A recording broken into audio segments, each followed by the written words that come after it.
আসসালামু আলাইকুম ওয়া রাহমাতুল্লাহি ওয়া বারাকাতুহু। ইন্নাল হামদালিল্লাহ ওয়াসসালাতু ওয়াসসালামু আলা মান লা নাবিয়্যা বা'দা। সুপ্রিয় দর্শক শ্রোতা, আমরা মসজিদ নববীর খুতবার অনুবাদ শুরু করছি। আজকের খতিব হচ্ছেন ফজিলাতুশ শেখ আলী বিন আব্দুর রহমান আল হুযাইফি হাফিজাহুল্লাহ। যে বিষয়ে তিনি মুসলিম উম্মার জন্য খুতবাটি প্রদান করেছেন তা হচ্ছে ক্ষণস্থায়ী জীবনের মূল্যায়ন। আমাদের জীবনটা হচ্ছে ক্ষণস্থায়ী।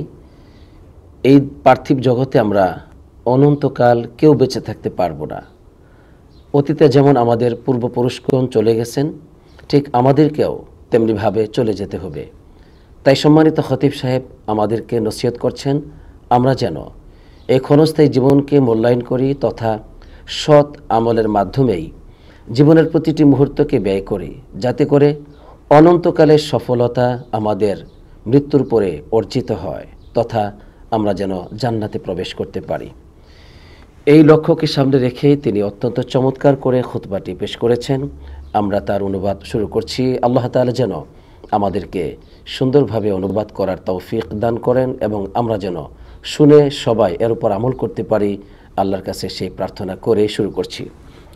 সম্মানিত খতিব সাহেব প্রথমে আমাদেরকে তাকওয়া নসিহত করে বলছেন যে তোমরা আল্লাহ রাব্বুল আলামিনকে ভয় করো এবং তার আনুগত্য করো, কেননা আল্লাহ তাআলার আনুগত্য করা এটাই হচ্ছে সবচেয়ে শ্রেষ্ঠতর, সবচেয়ে নিরাপত্তাপূর্ণ পথ। আর আখিরাতের সঞ্চয়কে তোমরা অর্জন করো, আর তাকওয়া হচ্ছে আখিরাতের শ্রেষ্ঠতর সঞ্চয়। এরপর তিনি বললেন, হে আল্লাহর বান্দারা, এই যে পার্থিব জগৎ, এই জীবনের, এই দুনিয়ার সংক্ষিপ্ত এবং ক্ষণস্থায়ী বিষয়টাকে তোমরা একটু চিন্তা করো এবং তার যে সৌন্দর্য, এটা যে খুবই তুচ্ছ ব্যাপার এবং এই দুনিয়ার অবস্থাটা যে একরকম থাকে না, বরং সেটা পরিবর্তন হয়ে যায়। এই বিষয়গুলো নিয়ে তোমরা যদি চিন্তা করো তাহলেই এই দুনিয়ার বাস্তবতাকে, এর রহস্যকে তোমরা অনুধাবন করতে পারবে যে এটা আসলে চিরস্থায়ী নয়। আর যে ব্যক্তি এই দুনিয়ার প্রতি খুব বেশি নির্ভরশীল হয়ে পড়বে সে কিন্তু প্রতারিত হবে, প্রবঞ্চিত হবে। আর যে ব্যক্তি দুনিয়ার প্রতি ঝুঁকে পড়বে সে ক্ষতিগ্রস্ত হবে, ধ্বংস হবে, নাউযুবিল্লাহ। আর এই পার্থিব জীবনটি হচ্ছে সংক্ষিপ্ত একটি জীবন মানুষের। মানুষ যতটুকু এই পার্থিব জগতে দুনিয়াতে বেঁচে থাকে ঠিক ততটুকুই হচ্ছে তার একটা জীবন। তবে জীবনটা শুরু হয় মানুষের কয়েকটি ঘন্টা দিয়ে, কয়েকটি ঘন্টা মিলে একটি দিন হয়, বেশ কয়েকটি দিন মিলে একটি মাস হয়, বেশ কয়েকটি মাস মিলে একটি বছর হয়, বেশ কিছু বছর মিলেই হচ্ছে মানুষের একটি পূর্ণ জীবন। এরপরে মানুষের জীবন শেষ, সমাপ্তি ঘটে যায়। মানুষ মৃত্যুর পরে জানে না যে তার কত বড় বড় বিষয় সেখানে রয়েছে এবং সেখানে কত ভয়াবহ এবং ভয়ঙ্কর অবস্থা রয়েছে, মানুষ এগুলো জানে না। তাই আল্লাহ রাব্বুল আলামিন এই পার্থিব জগৎ সম্পর্কে বলছেন যে এই যে দুনিয়ার জীবনটি, সূরাতুল গাফিরের 39 নম্বর আয়াতে কারিমায় আল্লাহ তাআলা বলছেন, ইন্নামা হাযিহিল হায়াতুদ দুনিয়া মাতা, এই দুনিয়ার জীবনটি হচ্ছে মাতা, একটি তুচ্ছ সামগ্রী মাত্র, একটি বস্তু মাত্র। ওয়া ইন্নাদ দারুল আখিরাতা হিয়া দারুল করার, আর আখিরাতের জীবন হচ্ছে দারুল করার, চিরস্থায়ী আবাসস্থল, অনন্তকালের জীবন, যার শুরু আছে, কখনো তার সমাপ্তি নেই শেষ। সুবহানাল্লাহ। এই কথাগুলো বলার পরে সম্মানিত খতিব সাহেব তিনি আমাদেরকে এবার মৃত্যুর পরের জীবন থেকে নিয়ে কিয়ামত দিবস পর্যন্ত যে সময়টুকু আমরা কবরে অবস্থান করব, সেই অবস্থানটা আসলেই কতটুকু সময়, কতটুকু দীর্ঘ সময়, এই ব্যাপারে তিনি কথা বলেছেন। তিনি বলছেন যে মৃত্যুর পর থেকে নিয়ে সেই কিয়ামত দিবস পর্যন্ত এই সময়কালটা হচ্ছে এমন একটি সময় যে বিআন্না হাযিহিল মুদ্দা আত-তাবিলা কাসা, এই দীর্ঘ সময় এটা হচ্ছে মাত্র একটি ঘন্টার মতো।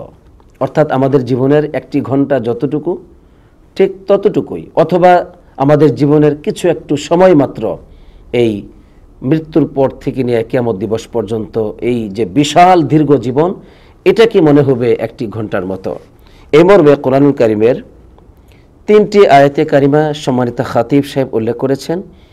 একটি হচ্ছে সূরা ইউনূসের 45 নম্বর আয়াত, 2 সূরাতুল আহকাফের 35 নম্বর আয়াত, 3 সূরাতুর রুমের 55 নম্বর আয়াতে কারিমা।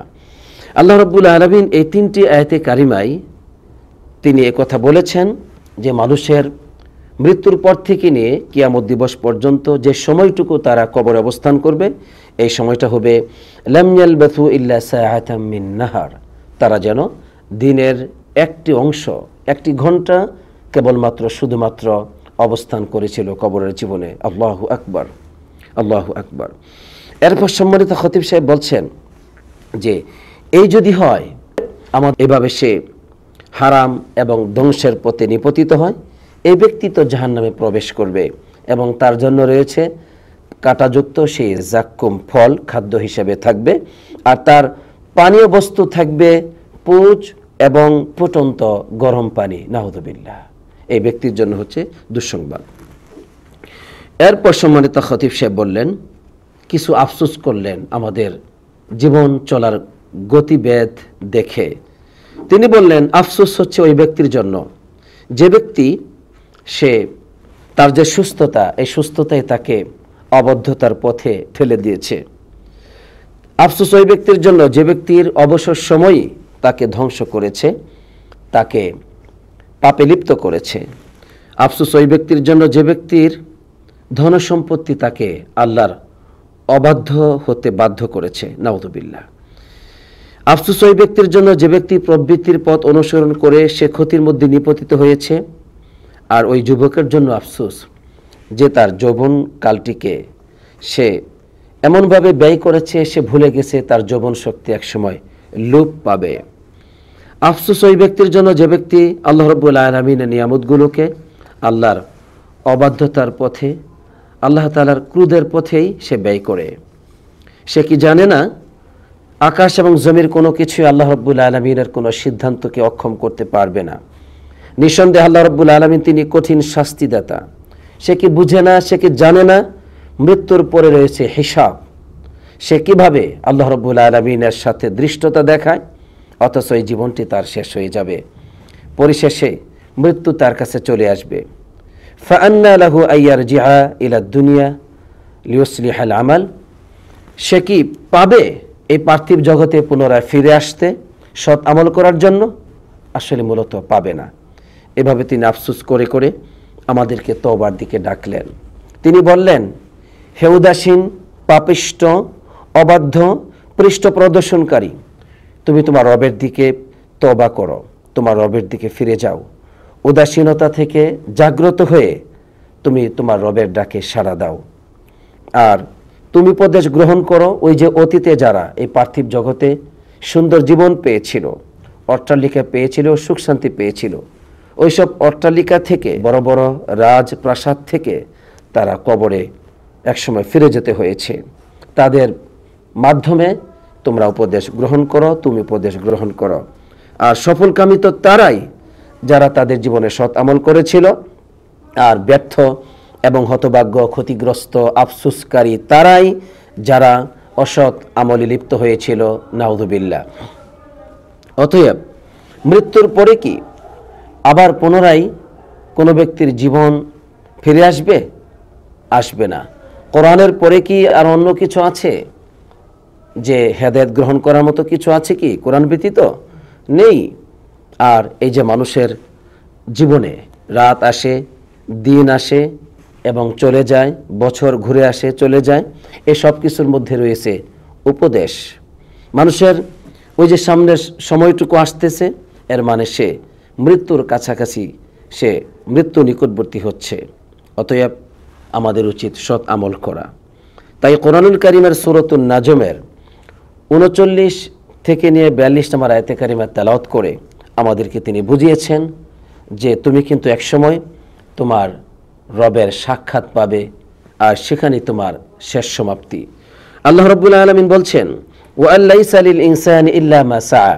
মানুষ যা চেষ্টা করে সেটাই তো মানুষের প্রাপ্য, আর মানুষ যা চেষ্টা করে সেটা তো তাকে অচিরেই দেখানো হবে, অর্থাৎ তার এই প্রচেষ্টার প্রতিফল পরিপূর্ণভাবে তাকে দেওয়া হবে। সুম্মা ইউজাজাহুল জাযাআল আওফা, পরিপূর্ণভাবে তাকে প্রতিদান দেওয়া হবে। ওয়া আন্না ইলা রাব্বিকাল মুনতাহা, আর তোমার রবের নিকটেই তো হচ্ছে আল মুনতাহা, সমাপ্তি স্থল, সেখানে আমাদের সবাইকে যেতে হবে। এই কথাটি তিনি আমাদেরকে কোরআনের মাধ্যমে উপদেশ দিয়েছেন। এরপর তিনি আমাদেরকে অনন্ত জীবনের জন্য সৎ আমল করতে বললেন, অর্থাৎ জান্নাতের জন্য আমল করতে বললেন। যেই জান্নাতের নিয়ামত কখনো শেষ হবে না, বরং ক্রমান্বয়ে সেটা বৃদ্ধি পেতে থাকবে। মানুষ যে যৌবনকাল পাবে সেটা কখনো বৃদ্ধ বয়সে পরিণত হবে না। মানুষের জীবনে কখনো অসুস্থতার এবং মৃত্যুর কোনো ভয় থাকবে না। সুবহানাল্লাহ, এমন একটি অনন্ত জীবন পাবে। এ সম্পর্কে আল্লাহ রাব্বুল আলামিন সূরাতুল কফের 34 নম্বর আয়াতে কারিমা এবং 35 নম্বর আয়াতে কারিমায় বলছেন, উদখুলুহা বিসালাম, আল্লাহ তাআলা ঈমানদার বান্দাদেরকে বলবেন তোমরা প্রবেশ করো শান্তিতে জান্নাতে। যালিকা ইয়াউমুল খুলুদ, আর এটাই হচ্ছে ইয়াউমুল খুলুদ, মানে অনন্তকালের প্রবেশের একটা দিন, অর্থাৎ চিরস্থায়ীভাবে তোমরা এই জান্নাতে প্রবেশ করো। লাহুম মা ইয়াশাউনা ফিহা ওয়া লাদাইনা মাজিদ, আর সেখানে ওই বান্দারা যা চাইবে সেখানে তাই পাবে। আল্লাহ তাআলা বলছেন আমার কাছে আরো অধিক আছে। তারা কত চাইবে, কত চাইতে পারবে, তার চাইতে বেশি আমার কাছে রয়েছে। সুবহানাল্লাহ। আল্লাহ রাব্বুল আলামিন বলছেন যে ওয়াতিলকাল জান্নাতুল্লাতী উরিসতুমুহা বিমা কুনতুম তা'মালুন, তোমরা সূরাতুজ যুখরুফে আল্লাহ তাআলা বলেছেন যে তোমরা ওই জান্নাতের উত্তরাধিকারী হও যেই জান্নাতের জন্য তোমরা আমল করেছিলে, সৎ আমল করেছিলে। তাহলে যারা সৎ আমল করবে তারাই আল্লাহর রহমতে জান্নাত পাবে। এই হলো জান্নাতের কথা। এরপর তিনি আমাদেরকে জাহান্নামের আগুন থেকে বেঁচে থাকতে বলেছেন, যাতে করে আমরা আল্লাহর আনুগত্য করি, আল্লাহর ক্রোধ থেকে বেঁচে থাকি, তাহলেই আমরা জাহান্নাম থেকে বাঁচতে পারবো। কারণ ওই জাহান্নামের শাস্তি খুবই ভয়ঙ্কর, খুবই কঠিন। আল্লাহ রাব্বুল আলামিন কাফেরদের সম্পর্কে বলছেন, ফাল্লাযীনা কাফারু কুতিআত লাহুম সিয়াবুম মিন নার, যে যারা কাফের তাদেরকে কেটে আগুনের পোশাক পরিধান করে দেওয়া হবে। আর ইউসাব্বু মিন ফাওকি রুউসিহিমুল হামিম, তাদের উপর থেকে, মাথার উপর থেকে ফুটন্ত গরম পানি ডালা হবে। ইউসহারু বিহি মা ফি বুতুনিহিমুল জুলুদ, এর মাধ্যমে তাদের পেটের ভিতরে যা কিছু আছে সব কিছু বিগলিত হবে এবং তাদের চামড়া পর্যন্ত গলে যাবে। নাউযুবিল্লাহ। এই হলো কঠিন শাস্তি জাহান্নামে রয়েছে। তাই তিনি আমাদেরকে এই সমস্ত এই জাহান্নাম থেকে, আযাব থেকে মুক্তির কথা বলেছেন, যে সৎ আমলের মাধ্যমে, আল্লাহর ক্রোধ থেকে বেঁচে থাকার মাধ্যমে তোমরা এই জাহান্নাম থেকে বাঁচো। এরপরে প্রথম খুতবাটি সম্মানিত খতিব সাহেব তিনি শেষ করার আগেই একটি হাদিস বলেছেন, যে হাদিসের মধ্যে রাসূলুল্লাহ সাল্লাল্লাহু আলাইহি সাল্লাম আমাদের জীবনে 7টি ব্যাপক মুসিবত, 7টি বিপদ, ভয়ানক বিপদ আসার আগেই যেন আমরা সৎ আমলের দিকে দ্রুত গতিতে এগিয়ে যাই, এই নসিহত করেছেন। রাসূলুল্লাহ সাল্লাল্লাহু আলাইহি সাল্লাম বললেন যে তোমরা বাদিরু বিল আমালি সাবআন, 7টি ধ্বংসাত্মক সময় আসার আগে আমল করো। একটি হচ্ছে যে এমন দারিদ্রতা, যেই দারিদ্রতা মানুষকে ভুলিয়ে দেয়, দিনকে ভুলিয়ে দেয়। এমন ধন সম্পত্তি আসার আগেই তোমরা সৎ আমল করো, যেই ধন সম্পত্তির মালিক হলে পরে মানুষ অবাধ্য হয়। এমন অসুস্থ হওয়ার আগেই তোমরা সৎ আমল করো, যে অসুস্থতা আসলে পরে মানুষের জীবন নষ্ট হয়ে যায়, সব কিছু বিনষ্ট হয়ে যায়। এমন বার্ধক্য আসার আগেই তোমরা সৎ আমল করো, যা আসলে পরে মানুষের জ্ঞান লোপ পায়। এমন মৃত্যু আসার আগেই, যে মৃত্যু হঠাৎ করে চলে আসে। এমন দাজ্জালের ফিতনা আসার আগেই তোমরা সৎ আমল করো। যেই দাজ্জালের ফিতনাটা হচ্ছে একটি নিকৃষ্ট ফিতনা, যার অপেক্ষায় মানুষ রয়েছে। অথবা 7 নম্বর হচ্ছে কিয়ামত দিবসের ফিতনা আসার আগেই তোমরা সৎ আমল করো, কেননা ফাসসাআতু আদহা ওয়া আমার, কিয়ামত দিবস আরও ভয়ানক ফিতনা, আরও বিভীষিকাময়, আরও তিক্ত। নাউযুবিল্লাহ। এরপরে তিনি আমাদেরকে মৃত্যুর কথা বেশি বেশি করে স্মরণ করতে বলেছেন, এবং সৎ আমল যেন আমরা আল্লাহর কাছে প্রতিটি মুহূর্ত পেশ করি, কেননা আমরা যা কিছু সৎ আমল করব সেটাই আমরা আল্লাহর কাছে মৃত্যুর পরে কিয়ামতের দিন আমরা পাবো। আর সেই অনুযায়ী আমাদের কে আল্লাহ তাআলা পুরস্কৃত করবেন। এখানে সম্মানিত খতিব সাহেব প্রথম খুতবাটি শেষ করেছেন।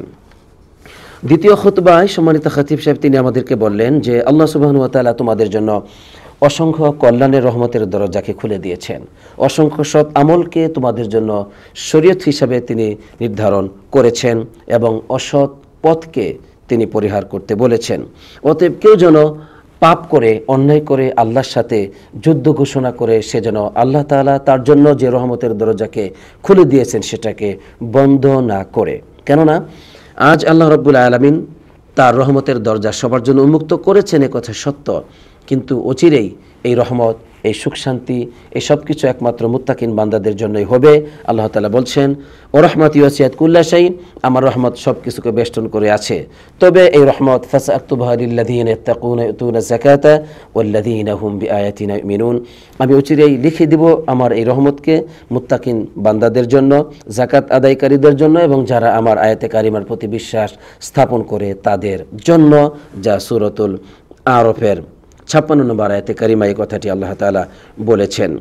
এরপর সম্মানিত খতিব সাহেব বললেন যে তোমরা সুস্থতাকে এবং অবসর সময়কে তোমরা গুরুত্ব দাও, কারণ এই দুটো নিয়ামতকে মানুষ খুবই অবহেলা করে থাকে, এগুলোকে মানুষ অন্যায় পথে ব্যবহার করে থাকে। পরিশেষে তিনি আমাদেরকে বললেন যে রাসূলুল্লাহ সাল্লাল্লাহু আলাইহি ওয়াসাল্লাম বলেছেন কুন ফিদ দুনিয়া কাআন্নাকা গরীবুন আও আবিরি সাবিল, তুমি এমনভাবে জীবনযাপন করো যেন তুমি অপরিচিত মানুষ এই পার্থিব জগতে, প্রবাসী মানুষ, অপরিচিত কেউ তোমাকে চিনে না, আর আবিরি সাবিলিন, এমনভাবে জীবনযাপন করো যে তুমি মাত্র পথচারী, পথ অতিক্রম করতেছো, বাস এতটুকুই, এভাবে করে জীবনযাপন করো। এখানেই সমাপ্তি ঘটিয়েছেন সম্মানিত খতিব সাহেব দ্বিতীয় খুতবাটি। তাহলে আজকে আমরা ক্ষণস্থায়ী জীবনের মূল্যায়ন সম্পর্কে যা কিছু জানলাম তা হচ্ছে যে ক্ষণস্থায়ী জীবনকে আমরা অন্যায় করে পাপ করে আমরা এটাকে নষ্ট করব না, বরং অনন্ত একটি জীবন অপেক্ষমান আমাদের সামনে রয়েছে, যা হচ্ছে আখিরাত। অতএব ওই আখিরাতকে মূল্যায়ন করার লক্ষ্যে আমরা ভালো আমল করব, সৎ আমল করব, ইমানের উপর অবিচল থাকব, কেননা এর মাধ্যমে আল্লাহ তাআলা আমাদেরকে দয়া করে অনন্তকালের একটি সুখের জীবন জান্নাত দান করবেন এবং আমাদের প্রতি তার সন্তুষ্টিকে তিনি লিখে দেবেন। সুবহানাল্লাহ। তাই আসুন আমরা আমাদের জীবনকে সৎকর্ম দিয়ে ভরে দেই। হে আল্লাহ, আমাদেরকে তুমি সেই তৌফিক দান করো, আমিন। আসসালাতু ওয়াসসালামু আলা নবিয়িনা মুহাম্মদ ওয়া আলা আলিহি ওয়া সাহবিহি আজমাইন।